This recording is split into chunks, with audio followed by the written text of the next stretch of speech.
অতিষ্ঠ হয়ে গিয়েছো, যাদের জীবনকে এই ধরনের অন্যায়, অবিচার, জুলুম, শোষণ, স্বৈরতন্ত্র যাদের অন্তর হৃদয়কে জ্বালিয়ে পুড়িয়ে ছারখার করে দিয়েছে, হে হতাশাগ্রস্ত জাতি, আসল কোরআনের কাছে আমরা তোমাদেরকে মুক্তির বার্তা শোনাই, আমরা তোমাদেরকে সান্ত্বনার বাণী শোনাবো। আসো, হাতে হাত রাখি, সমস্ত বৈষম্য, জুলুম, স্বৈরতন্ত্রের কবর রচনা করে আল্লাহর কোরআনের সমাজ গড়বার জন্য হাতে হাত রাখি। এমন বাংলাদেশ দেখার জন্য শরীয়তুল্লাহরা রক্ত দেয় নাই, এমন বাংলাদেশ দেখার জন্য তিতুমিররা বাঁশের কেল্লা গড়ে নাই। আমাদেরকে অনেক বঞ্চিত করা হয়েছে, আমাদেরকে বিপদগামী করার জন্য জাতীয়, আন্তর্জাতিক, আভ্যন্তরীণ এবং বহির শত্রুরা একযোগে অনেক ষড়যন্ত্র করেছে।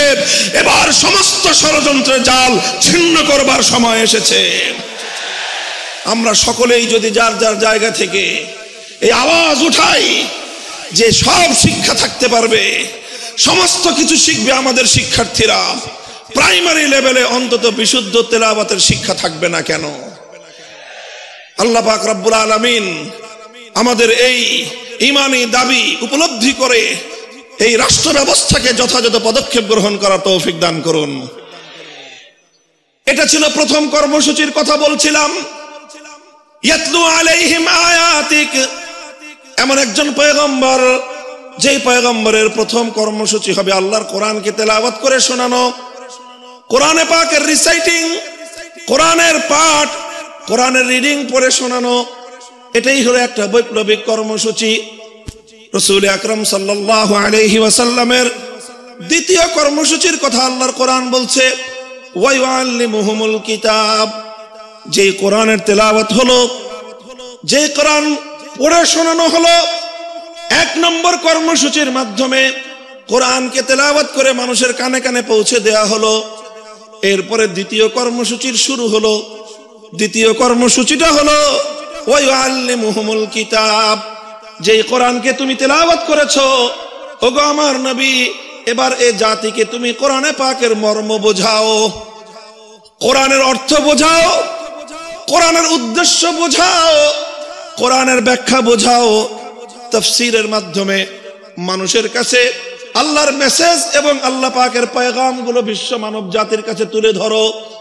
রাসূল আকরাম সাল্লাল্লাহু আলাইহি ওয়াসাল্লামের দ্বিতীয় দফা কর্মসূচির শিরোনাম হলো তালিমুল কিতাব, অর্থাৎ আল্লাহর কিতাবের মর্ম এবং তার ব্যাখ্যা শিক্ষা প্রদান করা। আল্লাহর নবী পবিত্র কোরআনে পাককে এভাবেই ব্যাখ্যা করে শিখিয়েছেন, মানুষকে বুঝিয়েছেন, কোরআনের অর্থ বুঝিয়েছেন, কোরআনের এক একটা শব্দ শব্দ করে আল্লাহর নবী এই উম্মতের সামনে তার মর্ম ব্যাখ্যা করেছেন। আল্লাহর নবী কোরআনে পাককে বোঝাতে গিয়ে যেই কথাগুলো বলেছেন, কিয়ামত পর্যন্ত আল্লাহর নবীর সেই কথাগুলোই হাদিসে রাসূল হিসেবে উম্মতে মুহাম্মাদিয়ার কাছে সংরক্ষিত এক মহান মূল্যবান আমানত। তিনি কোরআন শিক্ষা দিয়েছেন, কোরআনের মর্ম বুঝিয়েছেন, কোরআনের ব্যাখ্যা বুঝিয়েছেন। আল্লাহ পাক রব্বুল আলামিন মানব জাতিকে লক্ষ্য করে কি মেসেজ পাঠিয়েছেন, কি বার্তা তিনি দিয়েছেন, সেই বার্তা আর আল্লাহর সেই পয়গামগুলো নবী আকরাম সাল্লাল্লাহু আলাইহি ওয়াসাল্লাম মানুষকে বুঝিয়েছেন। এটা হলো আল্লাহর নবীর 2 নম্বর কর্মসূচি। 1 নম্বর কর্মসূচির শিরোনাম হলো তেলাওয়াতে কিতাব। সবাই বলেন, 1 নম্বর কর্মসূচি হলো তেলাওয়াতে কিতাব। বলেন 1 নম্বর কর্মসূচি কি? 2 নম্বর কর্মসূচি হলো তালিমে কিতাব। বলেন 2 নম্বর কর্মসূচি কি? তালিমে কিতাব। 1 নম্বর ছিল তেলাওয়াতে কিতাব, 2 নম্বর হলো তালিমে কিতাব। তেলাওয়াতে কিতাবের অর্থ হলো শুধু কোরআন পড়া, বুঝুক বা না বুঝুক কোনো সমস্যা নাই, বুঝে পড়লেও সওয়াব হবে, না বুঝে পড়লেও সওয়াব হবে, বুঝে পড়লেও হৃদয়ে প্রভাব তৈরি করবে, না বুঝে পড়লেও হৃদয়ে প্রভাব তৈরি করবে। আল্লাহর কোরআন একমাত্র গ্রন্থ যার প্রতিটি অক্ষরের মধ্যে আল্লাহ পাক রব্বুল আলামিন এক অসাধারণ এবং এক অসম্ভব রকম শক্তি দিয়ে আল্লাহ প্রতিটি অক্ষরকে নাজিল করেছেন। 2 নম্বর তেলাওয়াত, 2 নম্বর কর্মসূচি হলো তালিমে কিতাব। 1 নম্বর কর্মসূচির মাধ্যমে যেই কোরআনকে তেলাওয়াত করা হলো, 2 নম্বর কর্মসূচির মাধ্যমে এবার সেই কোরআনের মর্ম এবং তার ব্যাখ্যা শিক্ষা দেওয়া হবে। আল্লাহর রাসূল সাল্লাল্লাহু আলাইহি ওয়াসাল্লাম উম্মতকে 23 বছরে একটা একটা অক্ষর করে তার মর্ম শিক্ষা দিয়েছেন। সাহাবায়ে কেরাম আল্লাহর নবীর কাছ থেকে কোরআনের মর্মগুলো শিখেছেন শুধুমাত্র আরবি ভাষার মাধ্যমে। আরবের সাহাবীরা আল্লাহর কোরআনকে যথাযথ বুঝতে পারেন নাই, আরবি ভাষার মাধ্যমে অনেক জায়গায় তারা উল্টো বুঝেছেন। আল্লাহর উদ্দেশ্য তারা উদ্ধার করতে পারেননি, আল্লাহর মর্ম তারা উপলব্ধি করতে পারেননি, বরং আল্লাহর কোরআনের অর্থ বুঝতে গিয়ে সাহাবায়ে কেরামকে, আরবের মানুষকে প্রতিটি পদে পদে আল্লাহর পয়গম্বর মুহাম্মদুর রাসূলুল্লাহ সাল্লাল্লাহু আলাইহি ওয়াসাল্লামের দ্বারস্থ হতে হয়েছে। আর আল্লাহর নবী প্রতিটি আয়াতকে উম্মতের সামনে এভাবে ব্যাখ্যা করে করে বুঝিয়ে দিয়েছেন। বুঝা গেল কথা? আপনারা রিপ্লাই দিয়েন, কথা বুঝতে পারলেন? তাহলে কোরআনে পাকের রাসূলুল্লাহ সাল্লাল্লাহু আলাইহি ওয়াসাল্লামের 1 নম্বর কর্মসূচি ছিল তেলাওয়াতে কিতাব। 2 নম্বর কর্মসূচি কি ছিল? তালিমে কিতাব। কি ছিল? তালিমে কিতাব। এটা ছিল 2 নম্বর কর্মসূচি। তালিমে কিতাবের অর্থ হলো আল্লাহ যা কিছু বলেছেন তার মর্ম, তার উদ্দেশ্য, তার ব্যাখ্যা, এটাকে এক্সপ্লেইন করে, এটাকে বিস্তারিত বিবরণের মাধ্যমে মানুষকে বুঝিয়ে দেওয়া, উম্মতকে বুঝিয়ে দেয়া, আল্লাহর বান্দাদেরকে বুঝিয়ে দেয়া। আল্লাহ এজন্যই বলেছেন ওয়া আনজালনা ইলাইকা যিকরা লিতুবাইয়িনা লিন-নাসি মা নুযিলা ইলাইহিম ওয়া লাআল্লাহুম ইয়াতাফাক্কারুন। ওগো আমার নবী, আমি আমার এই মহাগ্রন্থ কোরআনে পাক আপনার কাছে নাজিল করেছি। পাহাড়ের উপর আমি অবতীর্ণ করি নাই, আসমানের উপর আমি অবতীর্ণ করি নাই, বাইতুল্লাহর উপর আমি অবতীর্ণ করি নাই, অন্য কোনো কিছুর উপর আমি আমার এই কোরআনকে অবতীর্ণ করি নাই। আমার এই কোরআন আমি আপনার নিকট এজন্যই নাজিল করেছি কারণ আপনার ব্যাখ্যা ছাড়া এই উম্মত এবং এই বিশ্ববাসী আল্লাহর কালামকে পরিপূর্ণভাবে এর অর্থ কোনোদিন এর অর্থ বুঝতে পারবে না, এর মর্ম উদ্ঘাটন করতে পারবে না। এজন্য নবীর 2 নম্বর কর্মসূচি হলো কোরআনে পাকের ব্যাখ্যা বুঝানো। তিনি আলহামদুলিল্লাহ সেই ব্যাখ্যা বুঝিয়েছেন, তিনি সেই মর্ম শিখিয়েছেন। আলহামদুলিল্লাহ আজও উম্মতের মধ্যে কোরআনের অর্থ বোঝানোর প্রক্রিয়া অব্যাহত আছে। মাদ্রাসা শিক্ষার মাধ্যমে এদেশের সোনার সন্তানদেরকে 10 বছরের দীর্ঘ কারিকুলামের মাধ্যমে কোরআনের ব্যাখ্যা শেখানো হয়। 5 বছরের কারিকুলামের মাধ্যমে তাদেরকে কোরআনের তেলাওয়াত শেখানো হয়েছে। এরপরে 10 বছরের শিক্ষা কারিকুলামের মাধ্যমে তাদেরকে কোরআনের ব্যাখ্যা শেখানো হয়। আর এভাবে ওলামায়ে কেরাম তাফসীর গ্রন্থ লিখে লিখে, কোরআনে পাকের অনুবাদ গ্রন্থ লিখে লিখে মানুষের কাছে কোরআনের পয়গাম পৌঁছে দেওয়ার মাধ্যমে কোরআনের ব্যাখ্যা এবং মর্ম জাতির কাছে পৌঁছে দেওয়ার চেষ্টা করেছেন।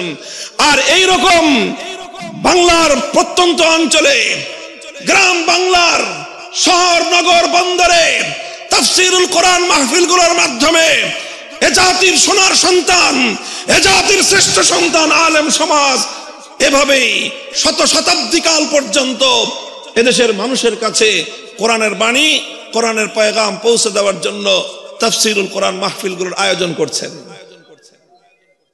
এটা গেল 2য় দফা কর্মসূচি। কাজেই কোরআনের মর্ম বোঝার দরকার আছে না নাই?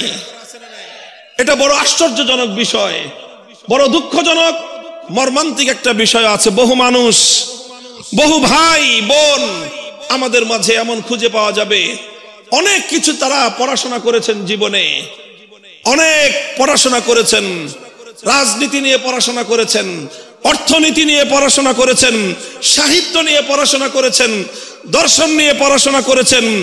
নভেল নাটক পড়ার তো কোনো ইয়ত্তা নাই। কত ধরনের পড়াশোনা, একাডেমিক পড়াশোনা, একাডেমির বাইরে বিভিন্ন পাঠ্যপুস্তকের বাইরে কত কিছুর পড়াশোনা অনেক মানুষ আমরা করি। কিন্তু বহু মানুষ, আল্লাহর অনেক এমন বান্দা, আল্লাহর নবীর এমন অনেক উম্মত রয়ে গিয়েছে জীবনের 60, 70, 80 বছর বয়সে অন্তত একবারের জন্য হলেও আল্লাহর কোরআনের সূরাতুল ফাতিহার আলহামদুলিল্লাহ থেকে সূরাতুন নাসের মিনাল জিন্নাতি ওয়ান নাস পর্যন্ত পূর্ণ কোরআনে পাকের ব্যাখ্যা তো দূরের কথা, অনুবাদটুকুও একবার কেউ পড়ে দেখে নাই, এমন মানুষ সমাজে আছে না নাই? বলেন আছে না নাই? আমি মনে করি যারা এই কাজটুকু আমরা করি নাই, তারা আমরা আল্লাহর পক্ষ থেকে আমাদের প্রতি নাজিলকৃত আল্লাহর সর্বশ্রেষ্ঠ নিয়ামত আল্লাহর কোরআন কিতাবুল্লাহর সঙ্গে আমরা বিশ্বাসঘাতকতা করেছি, চরম দায়িত্বহীনতার পরিচয় দিয়েছি।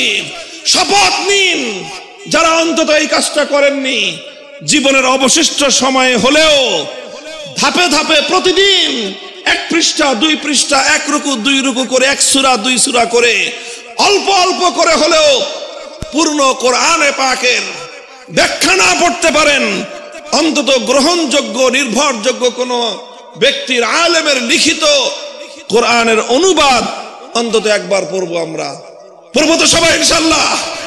কারা কারা পড়বেন বলেন তো? আল্লাহ পাক কবুল করেন।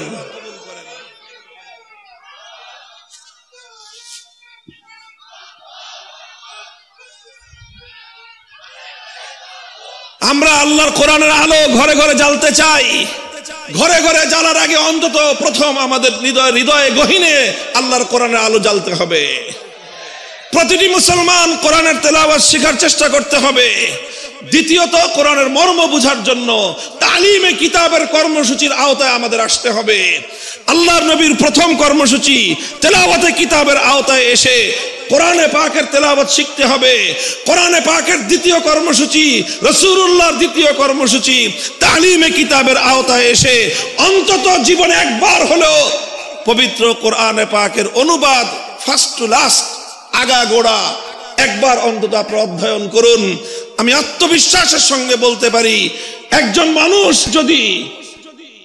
মানুষ যদি মনোযোগ সহকারে পূর্ণ কোরআনে পাক একবার অনুবাদ পাঠ করে, কোরআন তার হৃদয়ের গহীনে এমন প্রভাব তৈরি করতে পারবে, পৃথিবীতে আর কোনো কিছু তার হৃদয়ে এত গহীন প্রভাব তৈরি করতে পারবে না ইনশাআল্লাহ। এটা গেল দ্বিতীয় দফা কর্মসূচি। 3 নম্বর কর্মসূচি হলো আল্লাহর পয়গম্বরের ওয়া ইউআল্লিমুহুমুল কিতাবা ওয়াল হিকমাহ, তালিমে হিকমত।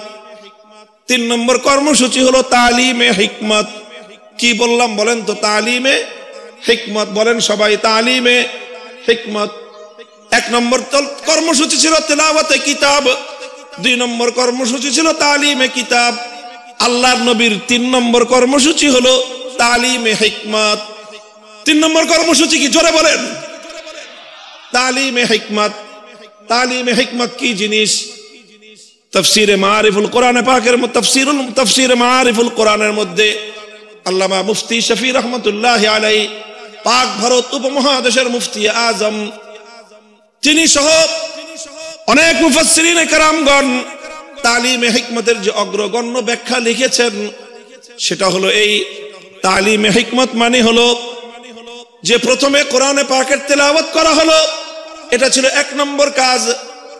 তারপরে কোরআনে পাকের মর্ম এবং তার অর্থ এবং তার ব্যাখ্যা শিক্ষা দেওয়া হলো, এটা ছিল তালিমে কিতাব, এটা ছিল 2 নম্বর কর্মসূচি। বন্ধুগণ, আল্লাহর পাক রব্বুল আলামিন তার নবীকে বলেছেন, শুধুমাত্র মৌখিকভাবে কোরআনের অর্থ বুঝিয়ে দিলেই এই জাতি আমার বান্দারা এই কোরআনকে পরিপূর্ণ অনুধাবন করতে পারবে না। শুধুমাত্র ব্যাখ্যা শোনায়ে দিলে, শুধুমাত্র অর্থ শোনায়ে দিলে, অথবা শুধুমাত্র ব্যাখ্যা পড়ায়ে দিলে, শুধু পড়ানো আর শোনানোর দ্বারাই আল্লাহর কোরআনকে এ জাতি পরিপূর্ণভাবে অনুধাবন করতে পারবে না। বরং কোরআনে পাক এটাকে যদি এ জাতির কাছে পরিপূর্ণভাবে উপস্থাপন করতে হয়, আল্লাহর বান্দাদেরকে যদি কোরআনে পাক পরিপূর্ণভাবে বোঝাতে হয়, তাহলে কোরআনের মর্ম বলার পাশাপাশি যেই কাজটা করতে হবে সেটা হলো পবিত্র কোরআনে পাককে যথাযথভাবে এর যেই সকল বিষয়গুলোর সাথে প্র্যাকটিসের সম্পর্ক রয়েছে, সেই বিষয়গুলিকে আল্লাহর নবী প্র্যাকটিক্যাল বাস্তবায়ন করে দেখায় দেওয়া, এটার নামই হলো তালিমে হিকমত। অর্থাৎ কোরআন এটা শুধুমাত্র থিওরিটিক্যাল কোনো গ্রন্থ নয়, এটার থিওরি যতটা উপলব্ধি করতে হয়, থিওরিগুলো যতটা আত্মস্থ করতে হয়, থিওরিটা যতভাবে বুঝতে হয়, পাশাপাশি কোরআনকে বুঝতে হলে তার তৃতীয় যে কর্মসূচি সেটা হলো প্র্যাকটিক্যাল ভাবে কোরআনকে বুঝতে হবে। আপনারা যারা জেনারেল শিক্ষায় শিক্ষিত, বিশেষ করে যাদের সায়েন্স ব্যাকগ্রাউন্ড, তারা খুব ভালো করে জানেন যে সায়েন্সের বিশেষ করে এই যে আপনার সায়েন্সের যে অনেকগুলো সাবজেক্ট রয়েছে, পদার্থবিজ্ঞান, তারপরে আরো অন্যান্য অনেকগুলো সাবজেক্ট যেগুলো শুধুমাত্র বই পড়ায় দিলে শিক্ষার্থীরা পরিপূর্ণভাবে উপলব্ধি করতে পারে না, বরং তার প্র্যাকটিক্যাল করতে হয়। মেডিকেলে তো এই বিষয়টা আরো চরম ভাবে এটা বাস্তব বিষয় যে মেডিকেলের কোন বিষয় শুধুমাত্র শিক্ষক শিক্ষিকারা লেকচার দিয়ে স্টুডেন্টদেরকে বুঝিয়ে দিতে পারে না। শুধুমাত্র লেকচার শুনে, বই পড়ে কোন একজন ছাত্র কোনোদিন ডাক্তার হতে পারে না। লেকচার শুনতে হয়, বই এবং শীট পড়তে হয়, পাশাপাশি প্রত্যেকটা বিষয়ের জন্য এখানে প্র্যাকটিক্যাল করার জন্য ল্যাবরেটরি থাকে। এই যে এখানে আদ্দিন মেডিকেল কলেজে যান, আমি দেখেছি এটার পরিদর্শন করে, এখানে চমৎকার সব ল্যাবগুলো রয়েছে। প্রতিটি ক্লাসের, প্রতিটি বর্ষের শিক্ষার্থীদের জন্য প্রায় প্রতিটি ক্লাসের সাথে সাথে প্র্যাকটিক্যাল হাতে কলমে মেডিকেল সায়েন্সের শিক্ষা দেওয়ার জন্য মানব দেহের অঙ্গ প্রত্যঙ্গের ডিটেইলস বিবরণ হাতে কলমে আঙ্গুল দিয়ে প্র্যাকটিক্যাল দেখিয়ে দিয়ে একজন শিক্ষার্থীকে সেখানে শিক্ষা দেওয়া হয়। কথা বলেন ঠিক না বেঠিক? মেডিকেল সায়েন্স যতটা প্র্যাকটিক্যাল, কোরআনে পাক তার চেয়ে বেশি। শুধুমাত্র অর্থ বুঝে, শুধু ব্যাখ্যা বুঝে আল্লাহর কোরআনের উপর পরিপূর্ণভাবে আমল করা কশ্চিনকালেও সম্ভব নয়। এজন্য রাসূল আকরাম সাল্লাল্লাহু আলাইহি ওয়াসাল্লামের 3 নম্বর কর্মসূচি হলো তালিমে হিকমত। তালিমে হিকমতের অর্থ হলো তেলাওয়াতে কিতাবের মাধ্যমে যেই কোরআনের তেলাওয়াত হয়েছে, তালিমে কিতাবের মাধ্যমে যেই কোরআনের অর্থ এবং ব্যাখ্যা শিক্ষা দেওয়া হয়েছে, তালিমে হিকমতের মাধ্যমে সেই কোরআনে পাকের প্র্যাকটিক্যাল বিষয়গুলো বাস্তবে প্রতিফলিত করে প্র্যাকটিক্যাল করে উম্মতকে দেখিয়ে দিতে হবে। এটা হলো তালিমে হিকমত। এবং নবী আকরাম সাল্লাল্লাহু আলাইহি ওয়াসাল্লাম তার জীবনের একটা গুরুত্বপূর্ণ অধ্যায় তালিমে হিকমতের মধ্যে কাটিয়েছেন। উম্মতকে প্র্যাকটিক্যাল শিখিয়েছেন। কোরআন কিভাবে শিখিয়েছেন যেমন উপলব্ধি করুন। দৃষ্টান্ত দিয়ে আমি বলছি সংক্ষেপে। আল্লাহ পাক কোরআনে আয়াত নাজিল করলেন, আকিমুস সালাত, সালাত কায়েম করো। আল্লাহ নবী প্রথমে তেলাওয়াত শোনালেন, আকিমুস সালাতা ওয়া আতুজ যাকাতা ওয়া আতিউল্লাহ ওয়া রাসূলাহু। তেলাওয়াত শোনালেন, 1 নম্বর কর্মসূচি পালিত হলো। তারপরে সালাতের মর্ম ব্যাখ্যা করে বোঝালেন যে সালাতের অর্থ কি। আল্লাহ নবী বুঝিয়ে দিলেন সালাতের অর্থ হলো এমন একটা ইবাদত যে ইবাদতের মধ্যে তাকবীরে তাহরিমা থাকবে, যে ইবাদতের মধ্যে সূরা ফাতিহার তেলাওয়াত থাকবে, যে ইবাদতের মধ্যে সূরা ফাতিহার পরে আরো কোরআনের তেলাওয়াত থাকবে, যে ইবাদতের মধ্যে রুকু থাকবে, রুকুর মধ্যে তাসবিহ থাকবে, তারপরে সাজদা থাকবে, সাজদার মধ্যে তাসবিহ থাকবে, তারপরে বৈঠক হবে, সেই বৈঠকের মধ্যে তাশাহুদ থাকবে। এইভাবে সালামের মাধ্যমে যে ইবাদতটা সমাপ্ত হবে, সালাতের দ্বারা সেই ইবাদত উদ্দেশ্য, সেই সালাতকে কায়েম করতে বলেছেন। কিয়ামের ইকামতের কি অর্থ আল্লাহর নবী তার সবকিছু ব্যাখ্যা করে বুঝিয়ে দিয়েছেন। এখানেই নবীজির দায়িত্ব শেষ হয়নি, বরং সালাত কিভাবে আদায় করতে হবে রাসূল আকরাম সাল্লাল্লাহু আলাইহি ওয়াসাল্লাম প্র্যাকটিক্যাল ভাবে সেটা উম্মতকে শিক্ষা দিয়েছেন। মদিনার মসজিদে নববীর মধ্যে তিনি মিম্বার স্থাপন করে সেই মিম্বারের উপর দাঁড়িয়ে রাসূলুল্লাহ সাল্লাল্লাহু আলাইহি ওয়াসাল্লাম 2 রাকাত নামাজ আদায় করেছেন। সকলে দর্শক, আল্লাহর নবী সালাত আদায়কারী, সকল সাহাবী দর্শক।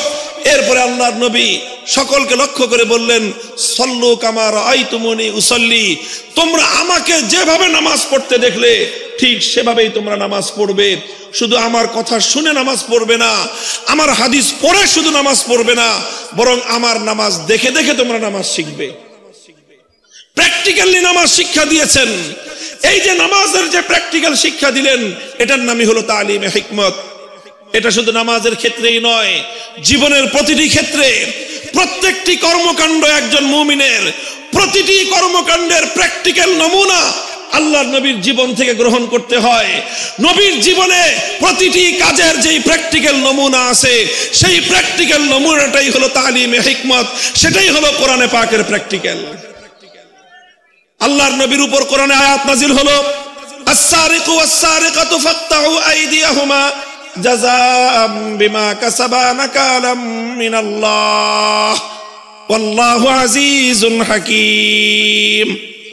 আয়াত নাজিল হলো, নবীজি তেলাওয়াত করে শোনালেন, এক নম্বর দায়িত্ব পালন হলো।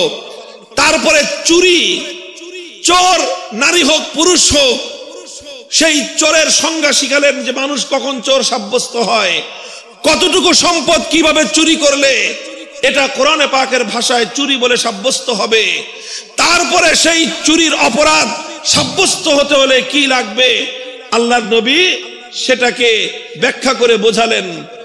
ব্যাখ্যা করে শুধু মৌখিকভাবে বুঝিয়ে দিয়েই আল্লাহর নবীর দায়িত্ব ক্ষান্ত হয়নি, বরং যখন জমিনের মধ্যে চুরির অপরাধ যখন সংগঠিত হয়েছে, সেই অপরাধ সংগঠিত হওয়ার পর আল্লাহর কিতাবের ব্যাখ্যা অনুযায়ী, আল্লাহর কোরআনের নির্দেশ অনুযায়ী তিনি প্র্যাকটিক্যাল ভাবে চুরির শাস্তি প্রয়োগ করে দুনিয়াবাসীকে দেখিয়ে দিয়েছেন যে এই আয়াতের প্র্যাকটিক্যাল কিভাবে করতে হয়।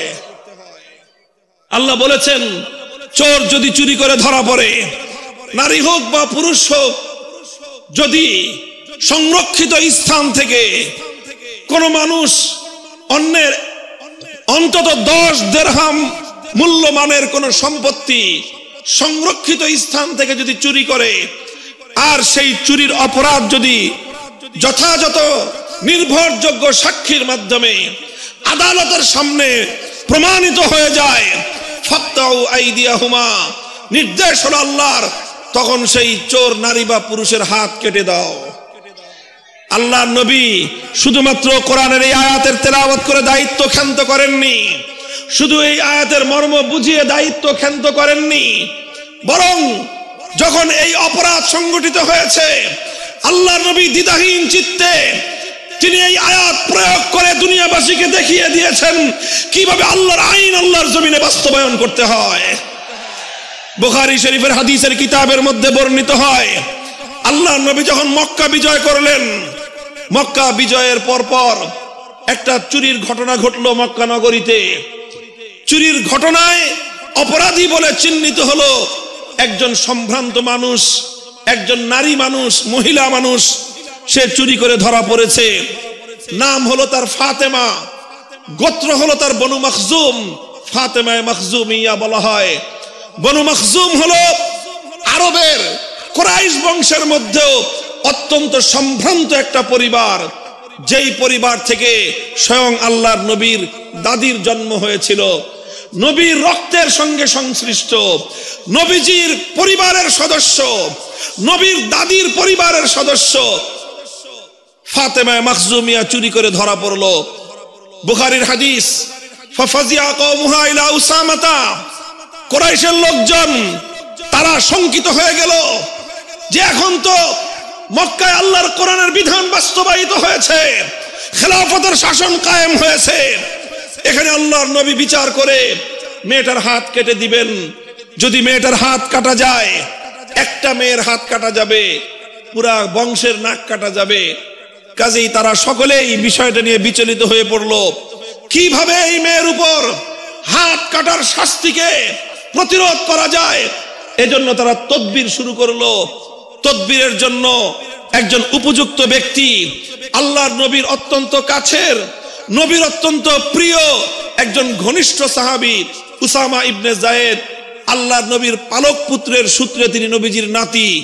সেই উসামা, যাকে বলা হতো হিব্বু রাসূলিল্লাহ সাল্লাল্লাহু আলাইহি ওয়াসাল্লাম, অর্থই হল আল্লাহর রাসূলের প্রিয় পাত্র, নবীজির প্রিয়তম, এটাই ছিল তার উপাধি।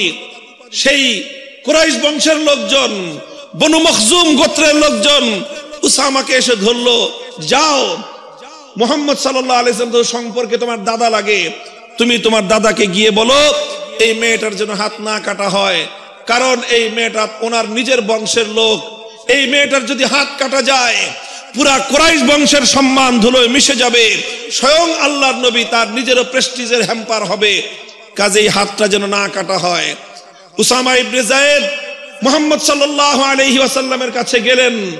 তিনি গিয়ে সুপারিশ করলেন যে এমন একটা ঘটনা ঘটেছে, বিচার আসতেছে আপনার কাছে, এই মেয়েটার যদি হাত কাটেন তাহলে কিন্তু আপনার নিজের অসম্মান হবে, আপনার বংশের মান মর্যাদা ধুলোয় মিশে যাবে।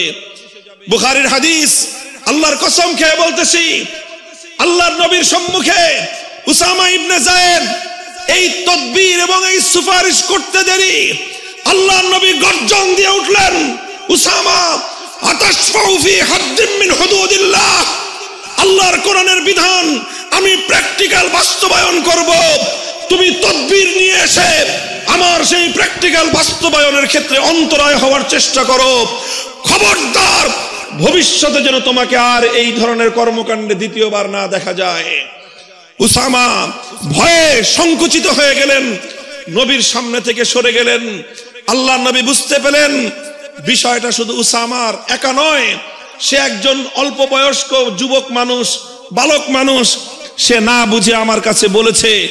তাকে যারা প্রেরণ করেছে গোটা এই মক্কার আমার গোষ্ঠী কুরাইশ বংশের লোকেরা, তাদের মধ্যে শতাব্দীকাল সহস্রাব্দীকাল ধরে যেই জাহিলিয়াত আর যেই কুসংস্কার গড়ে উঠেছে, সেই কুসংস্কারকে এই উসামার মাধ্যমে তারা বাস্তবায়ন করার চেষ্টা করেছিল। সুতরাং শুধু উসামাকে ধমক দিলেই চলবে না, গোটা মক্কাবাসীকে সংশোধন করতে হবে। ফালাম্মা কানাল আশিয়্যু, হাদিসের ভাষ্য, বিকাল বেলায় আল্লাহর নবী বাইতুল্লাহ শরীফের সামনে দাঁড়িয়ে, পবিত্র কাবার চত্বরে দাঁড়িয়ে জাতির উদ্দেশ্যে নবীজি ভাষণ দিলেন। মক্কা বিজয়ী মহাবীর আখেরি নবী বিশ্বনবী মুহাম্মদুর রাসূলুল্লাহ সাল্লাল্লাহু আলাইহি ওয়াসাল্লাম, মক্কা রাষ্ট্রের রাষ্ট্রনায়ক, তিনি জাতির উদ্দেশ্যে ভাষণ দিচ্ছেন। পৃথিবীর অনেক নেতা, অনেক প্রধানমন্ত্রী, অনেক রাষ্ট্রনায়ক, অনেক বিশ্ব নেতা বিশ্ব মানব জাতির উদ্দেশ্যে ভাষণ দিয়েছে, আর আল্লাহর নবীও একজন লিডার হিসেবে, একটি জাতির কর্ণধার হিসেবে জাতির উদ্দেশ্যে তিনি ভাষণ দিচ্ছেন। কম্পেয়ার করা দরকার, নবীর ভাষণ থেকে বিশ্ব নেতাদের, জাতীয় নেতাদের শিক্ষা গ্রহণ করা উচিত। আল্লাহর নবী বললেন, লক্ষ্য করে শুনুন, বাইতুল্লাহকে সামনে রেখে পবিত্র কাবা শরীফের চত্বরে নবীজি লক্ষ্য করে বললেন, ইন্নামা হালাকা মান কানা ক্বাবলাকুম ইযা সারাকা ফীহিমুদ দাঈফ আকামু আলাইহিল হাদ ওয়া ইযা সারাকা ফীহিমুশ শরীফ তারাকুহু। হে আমার জাতি, শুনে রাখো, পৃথিবী থেকে অনেক সম্প্রদায়, অনেক জাতি, অনেক কওমকে আল্লাহ পাক রব্বুল আলামিন ধ্বংস করে দিয়েছেন। তাদের ধ্বংসের পিছনে একটা বড় কারণ ছিল, একটা অপরাধে তাদেরকে আল্লাহ ধ্বংস করে দিয়েছেন। সেই অপরাধটা ছিল ইযা সারাকা ফীহিমুজ যায়ীফ আকামু আলাইহিল হাদ ওয়া ইযা সারাকা ফীহিমুশ শরীফ তারাকুহু।